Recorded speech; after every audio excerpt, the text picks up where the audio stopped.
ayúdeme a rescatar, si me permite, querida Adriana, y le mando un saludo al equipo de producción, aquí que Legorreta, que ayer estuvo muy atareado también en el evento de Manuel Stills, de Laura Barranco y los miembros de la familia Vallarta, para hablar precisamente de la injusticia dentro del sistema de justicia mexicano, en este caso. Y bueno, también le mando saludos a Alexis, a Adriana, Adriana en los controles. ¿Por qué no me ayuda a rescatar, Adriana, el discurso, el extracto del discurso, el segmento del discurso de Andrea Chávez hoy en la Cámara de Diputados, que a mí en lo particular me erizó la piel? Y no lo digo como cebollazo para mi amiga Andrea Chávez, porque su experiencia como juarense es importantísima cuando se trata de exhibir la hipocresía de la oposición. Hoy, para que se diera esta mayoría calificada, se escucharon voces como la de Andrea Chávez, una de las legisladoras más jóvenes en el Congreso mexicano. Échemela, Adriana. Para mí es un tema personal, porque yo quiero profundamente a mi querida frontera, Ciudad Juárez, pero fue una pesadilla ser adolescente en el norte del país mientras ustedes jugaban a sus guerras. Quienes perdimos amigas, buscamos compañeras, acompañamos a las madres, tenemos una herida que probablemente nunca cierre. Antes de iniciar con los motivos evidentes y urgentes de esta reforma, quiero hacer una distinción política entre dos formas diferentes de entender a la oposición. Porque hoy, en esta Cámara de Diputados, hay quienes decidieron, sin simpatizar siquiera con el proyecto de nación de Morena y de la Cuarta Transformación, no hacer politiquería barata con la seguridad y la vida de las mexicanas y mexicanos, y eso es de agradecer. Y es un paso adelante en la construcción de paz, justicia y reparación. Este es el momento de reivindicarse y reivindicar la vida. Por otro lado están los que hoy se escandalizan por una supuesta militarización. Esos que cuando estuvieron en el poder sacaron a las Fuerzas Armadas a las calles sin protocolos de actuación.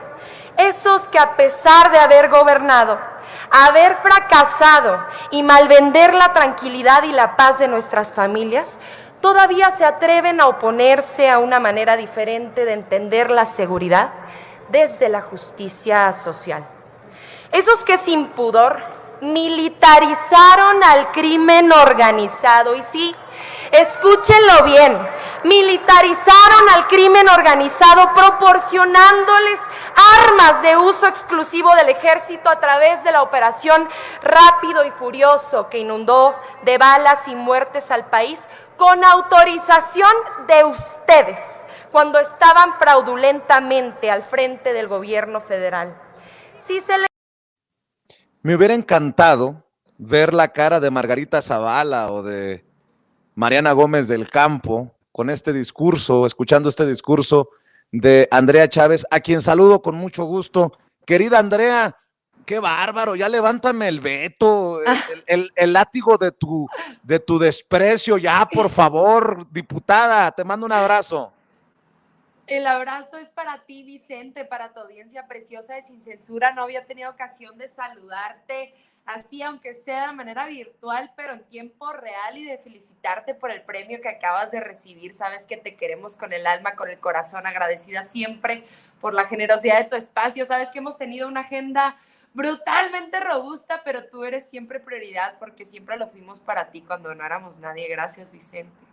No, hombre, mi querida Andrea, tú siempre tan generosa. Oye, diputada, a ver, cuéntame cómo se tiene que entender esta mayoría calificada con los votos del PRI. Un PRI que ha, al menos en esta ocasión, agarrado la onda, o cómo, qué lectura le das, Andrea?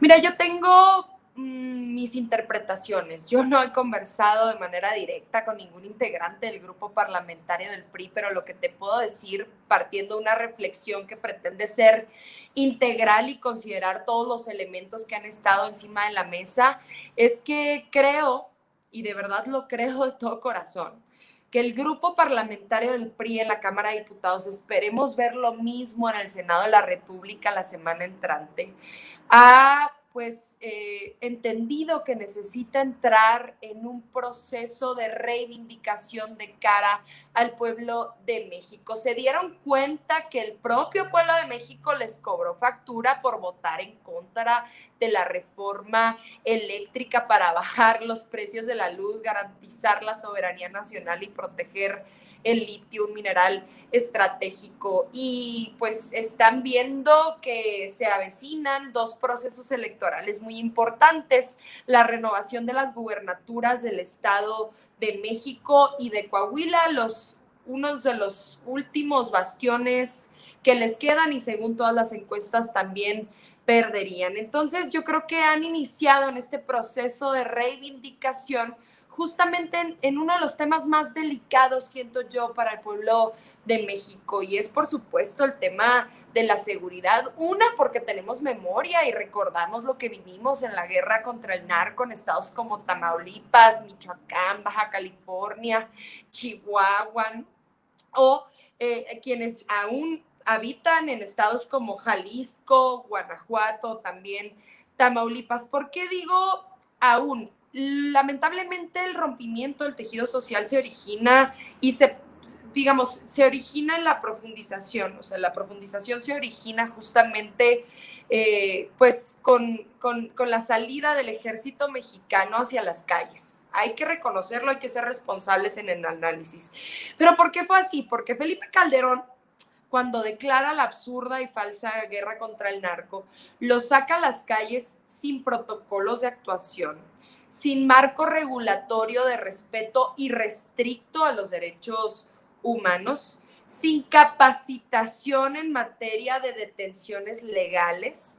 En realidad, todo se hacía mal, pero además, súmale a eso que el comandante supremo de las Fuerzas Armadas, siendo Felipe Calderón, porque lo son los presidentes de la República, daban la orden de liberar las plazas para el crimen organizado, de desplazar a comunidades enteras, de reprimir a los movimientos sociales, a las manifestaciones pacíficas y a esas voces valientes que reclamaban paz a gritos.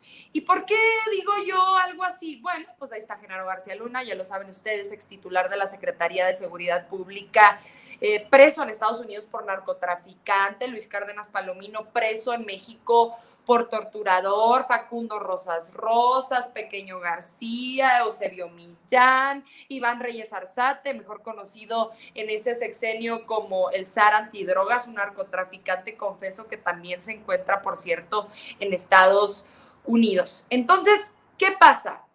En ese momento existía la orden de reprimir, de desplazar, y para darle legitimidad a un presidente de la República que llega justamente a ostentar este espacio dentro de la titularidad del Poder Ejecutivo Federal, pues lamentablemente se fabricaban pruebas, se torturaban a testigos, se obtenían pues confesiones con violaciones a derechos humanos, y no solo, sino también se presentaban chivos expiatorios ante los medios de comunicación, como lo es el caso de Israel Vallarta y la ciudadana francesa Florence Cassés. En ese momento todo estaba mal. ¿Qué pasa? Con Enrique Peña Nieto no cambió mucho la cosa. Naturalmente siguió el esquema de represión, el ejército en las calles haciendo tareas de seguridad pública sin marco regulatorio. Y entonces, ¿qué intentan? Pasar una ley de seguridad interior que pretendía ser un marco regulatorio, pero que estaba hecha con los codos, una ley de seguridad interior que levantó diversas manifestaciones sociales en las 32 entidades federativas, Y entonces llega el presidente de la República, Andrés Manuel López Obrador, con una enorme legitimidad, con una votación histórica, con el apoyo del pueblo de México, habiendo recorrido por lo menos en 3 ocasiones todos los municipios de la República Mexicana, y se da cuenta que le heredan un policía por cada 1,000 habitantes. Se da cuenta que le heredan incontables municipios sin siquiera un elemento de la policía municipal. Se da cuenta que le heredan policías estatales lamentablemente sumidas en esquemas de corrupción y una policía federal que atendía a esta estrategia de enriquecimiento de parte de Genaro García Luna y del ejército de narcopolicías de Calderón, en donde mientras nosotras y nosotros poníamos a los muertos y a los desaparecidos, a las muertas y a las desaparecidas, ellos enriquecían cobrando sobornos millonarios del crimen organizado. ¿Qué sucedió hoy? El día de hoy votamos en la Cámara de Diputados justamente con la mayoría calificada necesaria para llevar a cabo una reforma constitucional, que el presidente de la República pueda seguir haciendo uso, se pueda seguir valiendo de las Fuerzas Armadas, me refiero al Ejército Mexicano, a la Marina y a la Fuerza Aérea, en lo que termina de consolidarse la Guardia Nacional. La Guardia Nacional nace a través de un decreto publicado en el Diario Oficial de la Federación en marzo del año 2019. Ya cuenta con más de 110,000 integrantes. Este es un número histórico, pero nos hemos ido dando cuenta que necesitamos los mismos años que a ellos les costó desvirtuar a la Policía Federal, fueron 10, los mismos años necesitamos para fortalecer a la Guardia Nacional, y por eso no queremos atar las manos del presidente y queremos que siga contando con estas instituciones de las Fuerzas Armadas para conservar la paz y preservar la seguridad de las y los mexicanos. Es decir, es extender la temporalidad de justamente el periodo del que puede disponer el presidente de la República a las Fuerzas Armadas en lo que se consolida la Guardia Nacional. Ojo, le estamos poniendo tiempos y plazos. Esto es todo lo contrario a lo que han dicho los medios de comunicación tradicionales, que atienden agendas e intereses bastante oscuros y opacos. Esto es lo contrario a lo que ha dicho la oposición.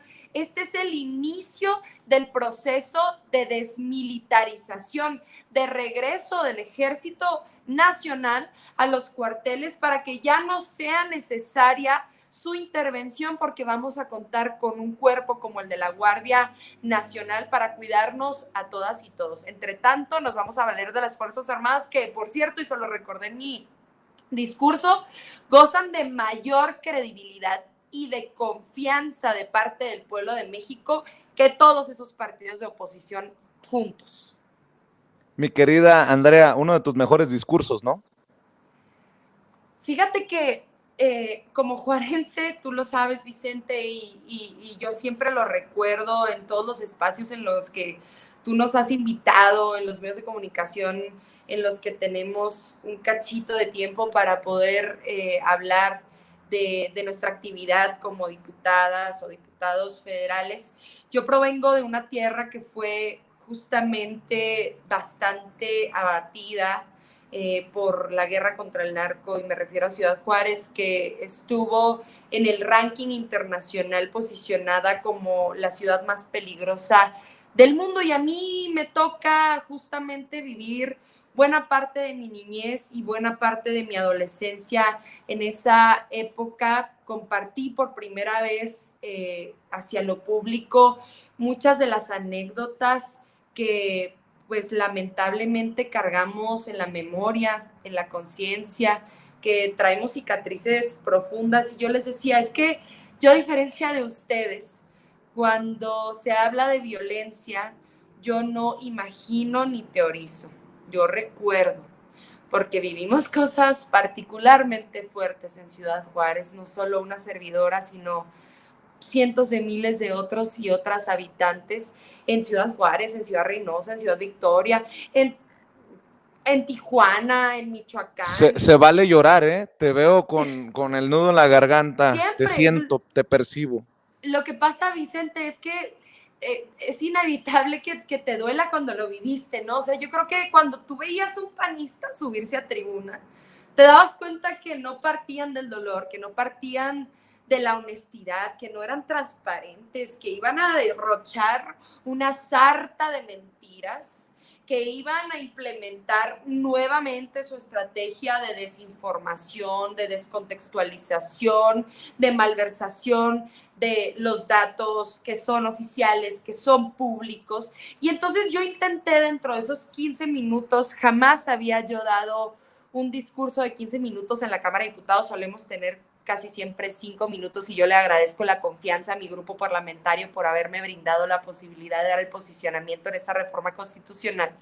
Y yo pretendía justamente combatir todas y cada una de las mentiras que se han dicho sobre esta reforma, todas y cada una de las mentiras que se han dicho sobre el presidente de la República, todas y cada una de las mentiras que se han dicho sobre el pasado que vivimos como mexicanas y mexicanos y sobre el presente que estamos viviendo. Espero yo haber sido la voz de tantas y de tantos que se encontraban fuera justamente del salón de sesiones, ya sea viendo la sesión desde sus hogares en el canal del Congreso o después en redes sociales, compartiendo algunas de nuestras intervenciones. Yo espero haber podido representar de manera fiel ese dolor que cargamos tantas y tantos.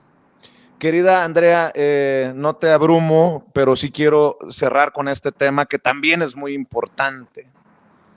Se hizo justicia. Vaya vergüenza para esas autoridades electorales que están utilizando las instituciones para perversidades.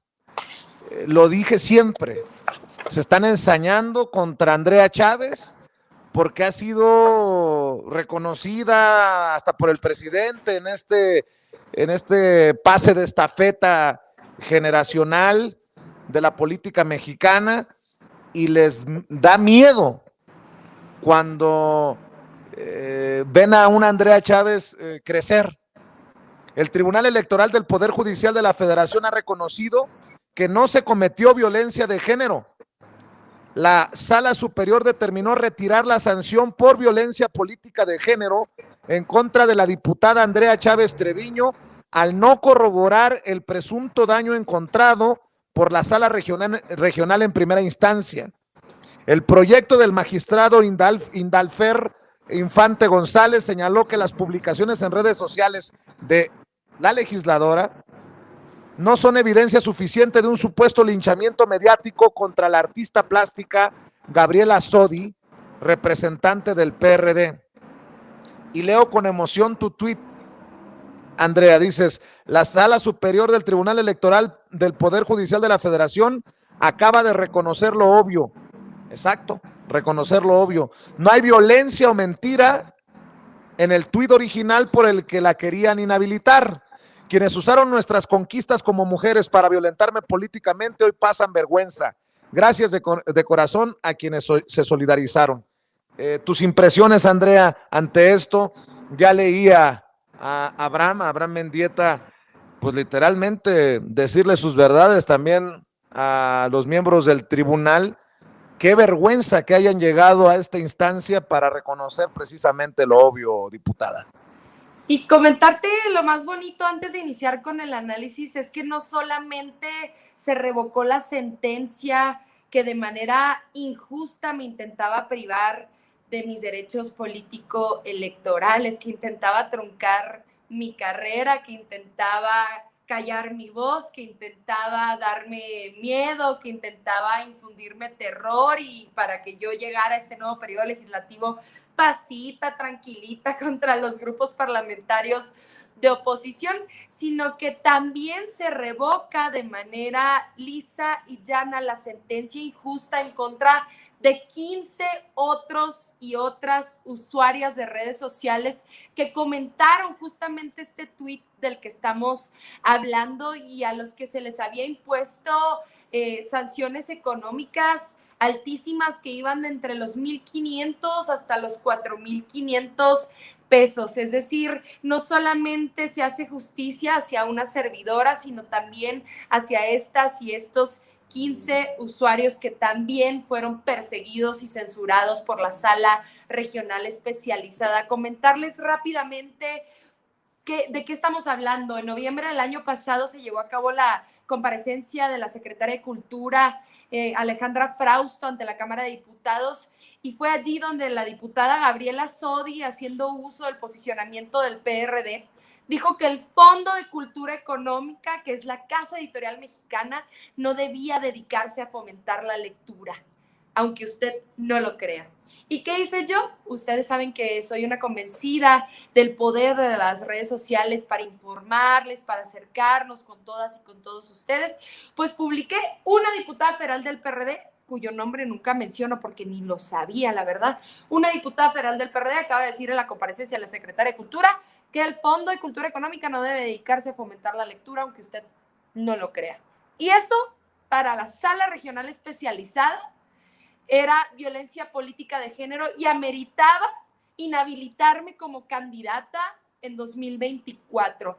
Y usuarios como el director de Sinlínea MX, por ejemplo, pusieron, es que no quieren a un pueblo culto e informado. Bueno, para la Sala Regional Especializada, eso también fue violencia política de género. Es decir, utilizaron una lucha que se tiene dando durante muchos años, en donde sí hemos tenido incontables mujeres víctimas de verdadera violencia de género, para perseguir y para censurar a 16, es decir, estos 15 usuarios y una servidora, simpatizantes de la Cuarta Transformación, que buscamos que el Fondo de Cultura Económica fomente la lectura, que buscamos que el pueblo de México pueda contar con libros gratuitos, que buscamos que el pueblo de México tenga educación y tenga información, que es el arma más poderosa para despertar las conciencias. ¿Y qué hicimos? Naturalmente impugnamos la resolución ante la Sala Superior. Pero déjame decirte, ¿qué resuelven estos 7 magistrados y magistradas de manera unánime al decir que ni yo ni estos otros 15 usuarios cometemos violencia política de género? ¿Qué resuelven?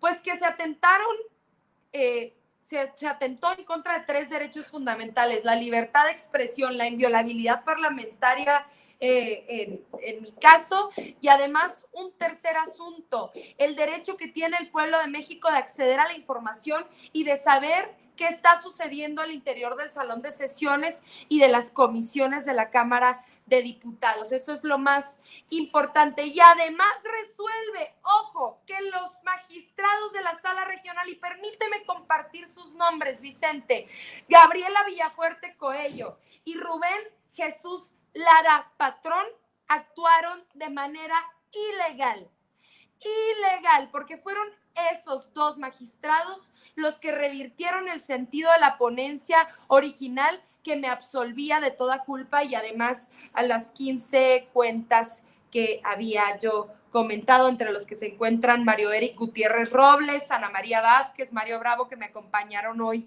a rueda de prensa en la Cámara de Diputados. Nuevamente la historia nos da la razón, Vicente. Habremos de utilizar esto, que tuvo la máxima de las audiencias y de la exposición, gracias al pueblo de México, de la solidaridad del pueblo de México, pero también de nuestro presidente de la República, Andrés Manuel López Obrador, para definir con criterios fijos que sí es violencia política de género y de pilón, para que le encante más al Tribunal Electoral del Poder Judicial de la Federación, para que le encante más a la oposición, al grupo parlamentario del PRD, a la diputada Sodi. Vamos a fortalecer el Fondo de Cultura Económica para que siga fomentando la lectura, porque eso es lo que hacen cuando nos vulneran, alimentan nuestro espíritu y nos dan aún más ganas de luchar todas y todos juntos. Así es que no nos vamos a dejar, mi Vicente.